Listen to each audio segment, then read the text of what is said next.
Now for 6 whole weeks they went sailing on and on, over the rolling sea, following the swallow who flew before the ship to show them the way. At night she carried a tiny lantern, so they should not miss her in the dark, and the people on the other ships that passed said that the light must be a shooting star. As they sailed further and further into the south, it got warmer and warmer. Polynesia, Chee and the crocodile enjoyed the hot sun no end.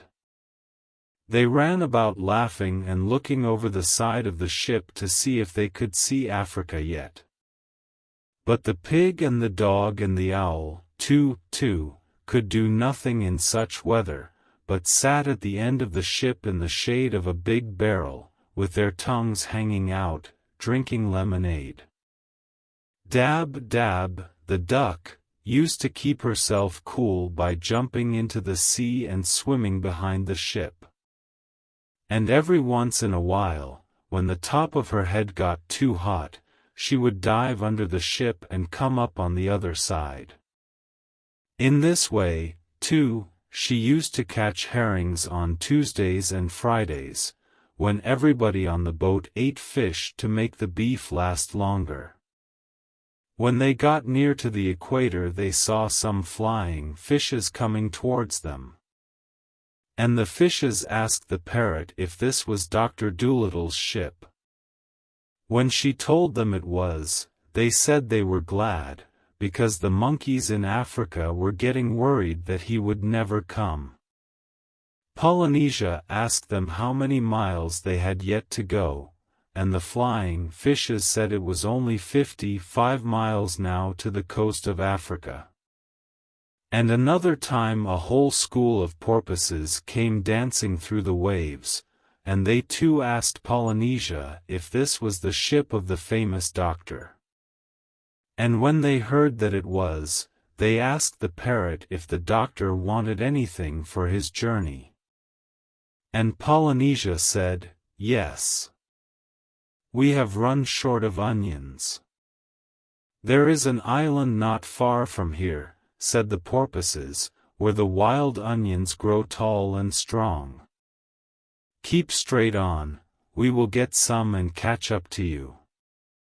So the porpoises dashed away through the sea. And very soon the parrot saw them again, coming up behind, dragging the onions through the waves in big nets made of seaweed. The next evening, as the sun was going down, the doctor said, "Get me the telescope, Chee. Our journey is nearly ended. Very soon we should be able to see the shores of Africa." And about half an hour later, sure enough, they thought they could see something in front that might be land. But it began to get darker and darker and they couldn't be sure. Then a great storm came up, with thunder and lightning. The wind howled, the rain came down in torrents, and the waves got so high they splashed right over the boat. Presently there was a big bang. The ship stopped and rolled over on its side. "What's happened?" asked the doctor, coming up from downstairs. "I'm not sure," said the parrot, "but I think we're shipwrecked. Tell the duck to get out and see." So Dab dived right down under the waves. And when she came up she said they had struck a rock. There was a big hole in the bottom of the ship, the water was coming in, and they were sinking fast. "We must have run into Africa," said the doctor. Dear me, well, we must all swim to land." But Chee and Gub did not know how to swim. "Get the rope," said Polynesia. "I told you it would come in handy. Where's that duck? Come here, Dab. Take this end of the rope, fly to the shore and tie it on to a palm tree, and we'll hold the other end on the ship here. Then those that can't swim must climb along the rope till they reach the land. That's what you call a lifeline." So they all got safely to the shore, some swimming, some flying, and those that climbed along the rope brought the doctor's trunk and handbag with them.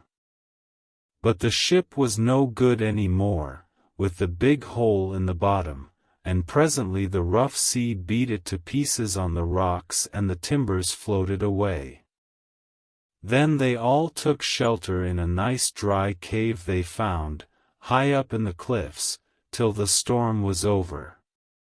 When the sun came out next morning they went down to the sandy beach to dry themselves. "Dear old Africa," sighed Polynesia. "It's good to get back. Just think, it'll be 169 years to-morrow since I was here. And it hasn't changed a bit. Same old palm trees, same old red earth, same old black ants. There's no place like home." And the others noticed she had tears in her eyes. She was so pleased to see her country once again. Then the doctor missed his high hat, for it had been blown into the sea during the storm. So Dab went out to look for it. And presently she saw it, a long way off, floating on the water like a toy boat. When she flew down to get it, she found one of the white mice, very frightened, sitting inside it. "What are you doing here?" asked the duck. "You were told to stay behind in Puddleby." "I didn't want to be left behind," said the mouse. "I wanted to see what Africa was like."